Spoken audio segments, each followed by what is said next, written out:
Hello students. आज हम देखेंगे आपके जो 12th क्लास का जो अपना लेसन चल रहा था एंजाइम का, उसके अंदर एंजाइमों का नामकरण करना।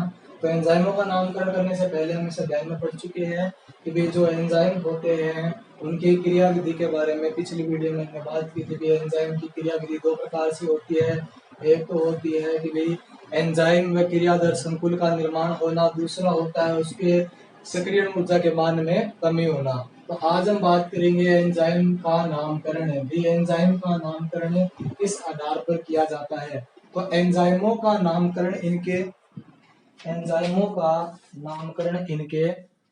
द्वारा अतिक्रमित आधारी पदार्थ के आधार पर या इनके द्वारा उत्प्रेरित क्रिया के प्रकार के आधार पर किया जाता है। तो एंजाइमों का नामकरण देखिए भी कैसे किया जाता है। एंजाइमों का नामकरण इनके द्वारा अतिक्रमित आधारी पदार्थ, मतलब एंजाइम जो होता है वो किस क्रियाधार के ऊपर क्रिया करता है उस क्रियाधार के आधार पर किया जाता है, और या फिर जो एंजाइम होता है वो किस प्रकार की क्रिया कर रहा है, ऑक्सीकरण कर रहा है, अपचयन कर रहा है, ठीक है, उस आधार पर एंजाइम का क्या किया जाता है, नामकरण। तो हम देखते हैं पहले क्रियाधार के आधार पर। एंजाइम का पहला जो नामकरण है वो है किसके आधार पर, क्रियाधार के आधार पर। क्रियाधार के आधार पर एंजाइम का नामकरण कैसे किया जाता है। तो अपना वैज्ञानिक थे एक ड्यूक्लोक्स।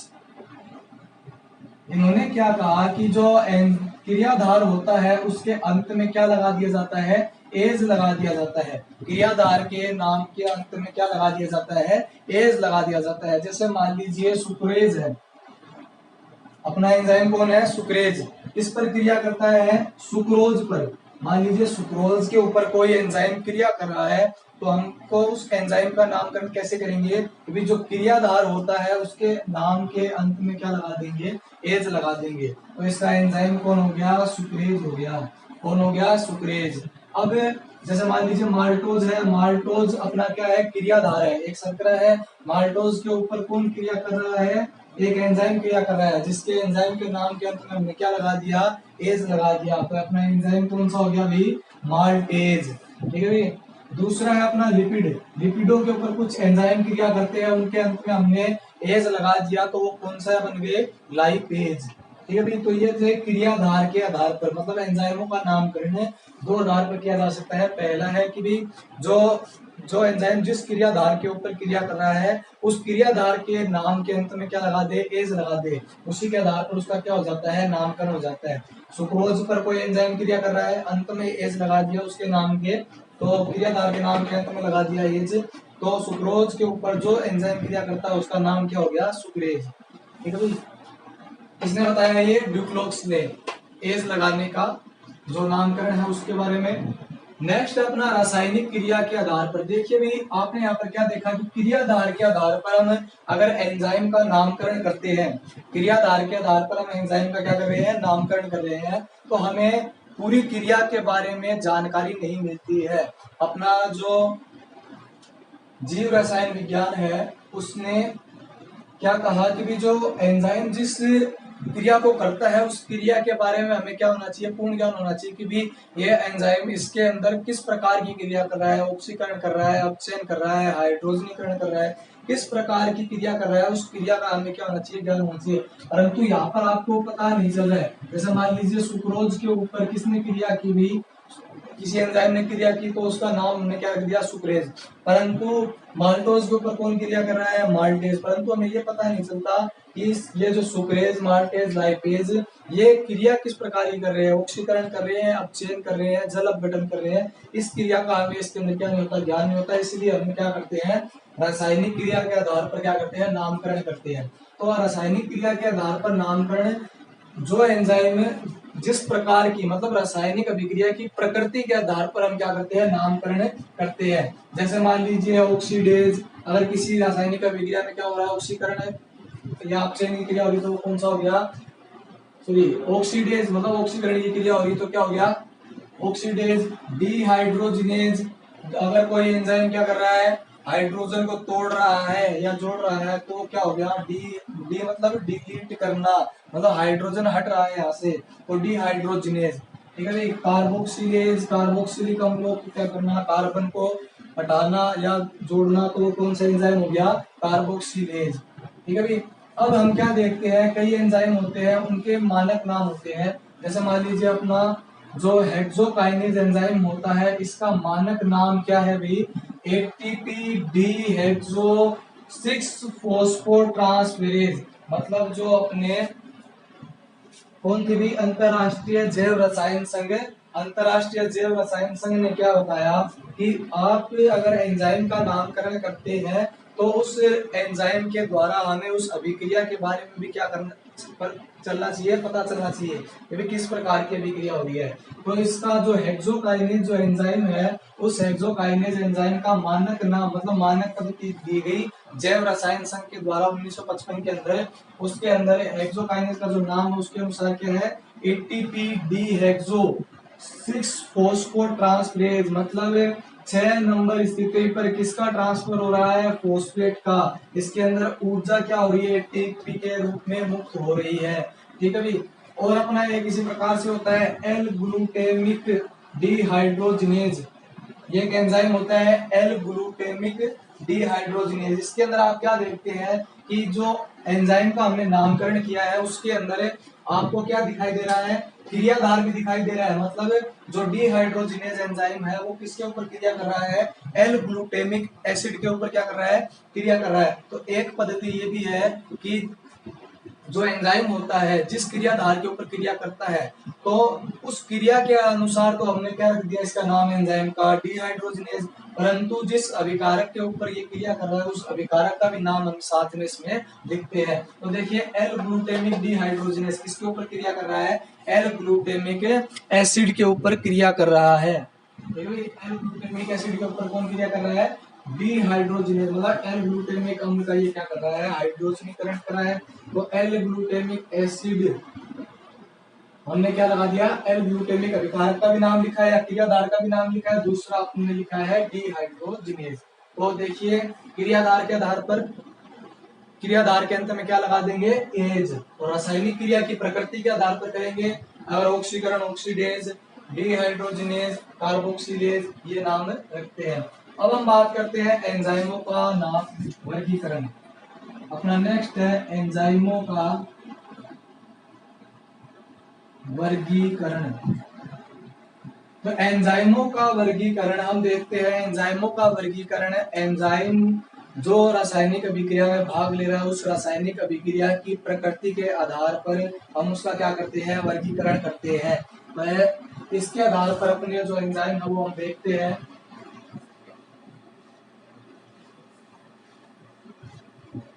पहला जो अपना एंजाइम है, देखिए हमने यहाँ पर लिखा है OTHLIL। क्या लिखा है भाई, OTHLIL।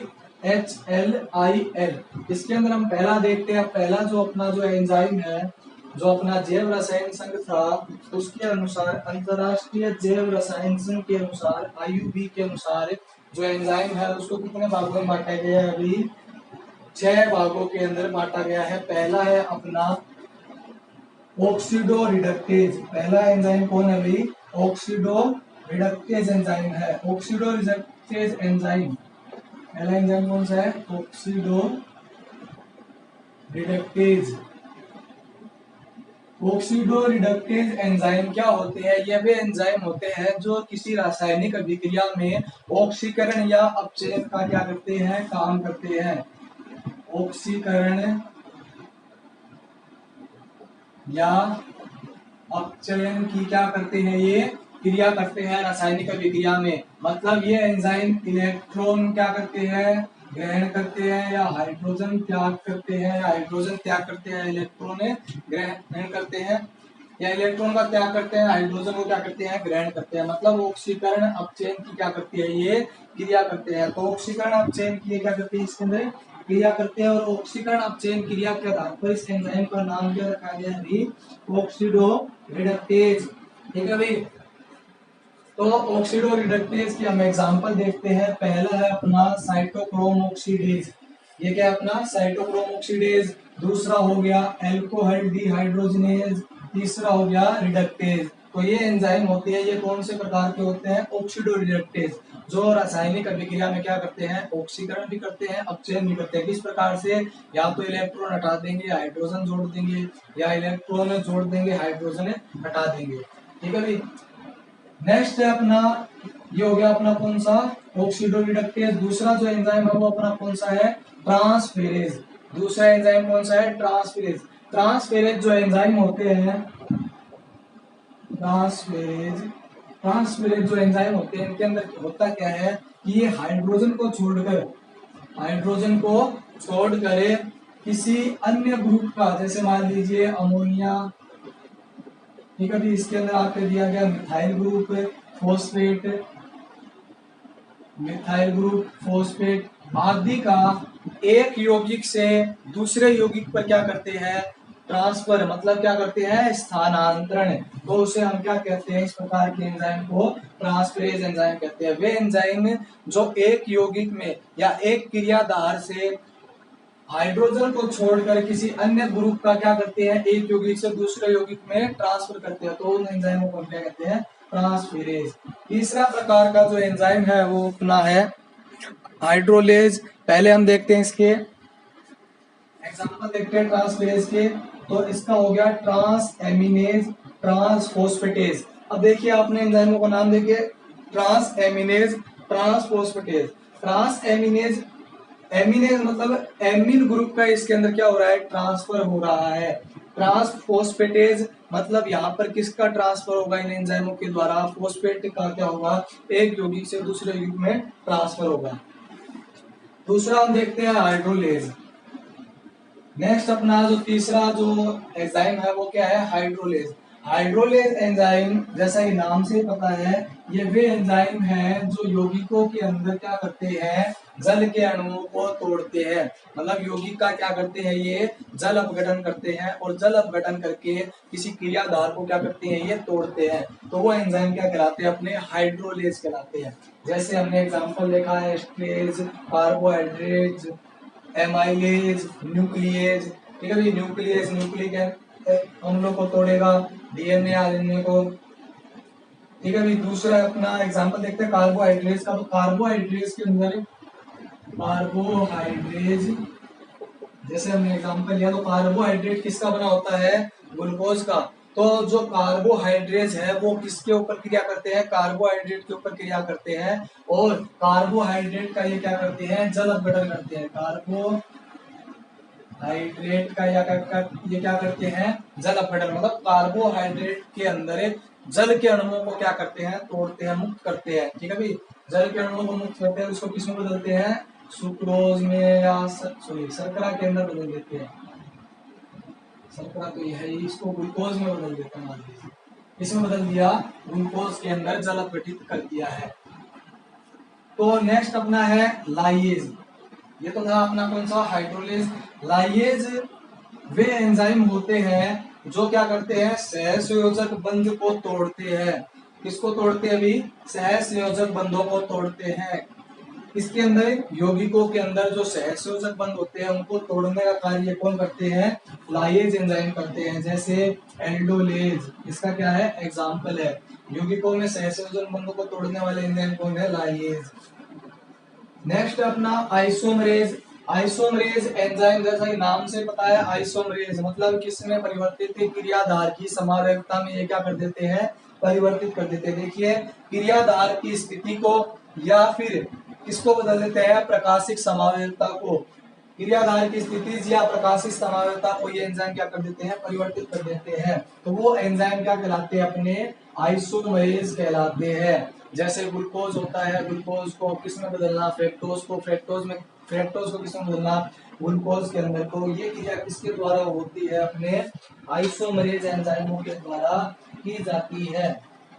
ठीक है भाई, आइसोमरेज एंजाइमों के द्वारा कौन सी क्रिया की जाएगी भाई, किसी यौगिक को किसमें बदल दिया जाता है, उसके समावेशी रूप के अंदर बदल दिया जाता है।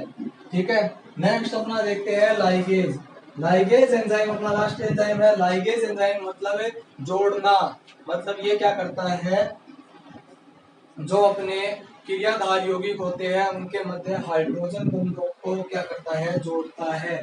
ठीक है भाई, ये अपना कौन सा एंजाइम है, लाइगेज एंजाइम है।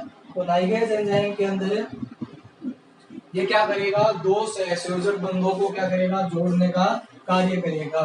ठीक है, तो हमने देखा एंजाइमों का वर्गीकरण उनकी रासायनिक क्रिया के आधार पर। तो एंजाइमों का वर्गीकरण रासायनिक क्रिया के आधार पर कितने प्रकार का हो गया, 6 प्रकार का हो गया। एक तो ऑक्सीडो रिडक्टेज, वे एंजाइम जो क्या करे, किसी रासायनिक क्रिया में ऑक्सीकरण अपचयन की क्रिया करें। ट्रांसफेरेज, हाइड्रोजन को छोड़कर किसी अन्य ग्रुप का एक यौगिक से दूसरे यौगिक में क्या करे, ट्रांसफर करे, वे एंजाइम क्या कहलाते हैं, ट्रांसफेरेज। हाइड्रोलेज, वे एंजाइम जो क्या करते हैं, जल अपघटन की क्रिया करते हैं, वो क्या कहलाते हैं, हाइड्रोलेज। लाइएज, सहसंयोजक बंधों को क्या करते हैं, तोड़ते हैं, उन्हें हम क्या कहते हैं, लाइएज। आइसोमरेज, जो क्या करते हैं, किसी यौगिक या क्रियाधार की स्थिति समावेशता को वो क्या कर देते हैं, चेंज कर देते हैं। एग्जाम्पल हो गया फोस्फोहेक्सो आइसोमरेज। फोस्फोहेक्सो आइसोमरेज मतलब है जैसे इसके अंदर फोस्फेट को चेंज करके क्या कर दिया जाता है, जो यौगिक होता है उसकी जो समानता होती है उसको क्या कर दिया जाता है, चेंज कर दिया जाता है। इसे हम कहते हैं फोस्फोहेक्सो आइसोमरेज।